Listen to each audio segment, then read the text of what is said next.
బీసీలకు రిజర్వేషన్ల పిలుపు మేరకు వికారాబాద్ జిల్లాలోని అన్ని పార్టీలకు ఆర్ఎస్సీ నుంచి ఈరోజు అన్ని సంఘాలు అన్ని పార్టీల నాయకులు ఈరోజు బీసీలకు ధన్యవాదాలు తెలియజేస్తున్నాం.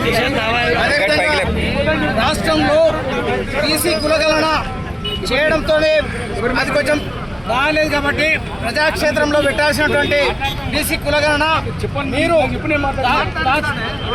దాగుడు మూతలు అన్నట్టు మీ దగ్గరనే పెట్టుకొని రహస్యంగా ఉంచినందుకు దాన్ని కోర్టు కొట్టివేసింది. కాబట్టి మీరు ఇప్పుడైనా సరే రాష్ట్ర ప్రభుత్వం మా బీసీ సోదరులను తప్పుపట్టకుండా మా బీసీ సోదరులను అభ్యర్థులను మీరు పరిగణలోకి తీసుకొని సమయానుకూలంగా మీరు వ్యవహరించి కొంత సమయం తీసుకున్నా సరే ఖచ్చితంగా డెడికేటెడ్ కమిషన్ వేయండి, ఖచ్చితంగా దాన్ని చట్టం చేయండి.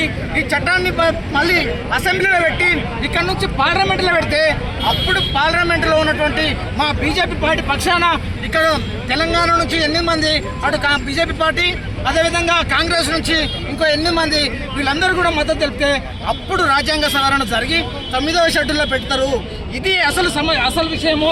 దీన్ని పక్కన పెట్టి మీ ఇష్టం వచ్చినట్టు ఒక జీవో తీసుకొచ్చి కోర్టులు వేసి ఇక మేము మీ తరఫున కొట్లాడినాం, దీనికి వ్యతిరేకం వేరే పార్టీ వాళ్ళ మీద తొప్పేస్తే ఇది సరైన పద్ధతి కాదని రాష్ట్ర ప్రభుత్వానికి మేము విజ్ఞప్తి చేస్తున్నాము.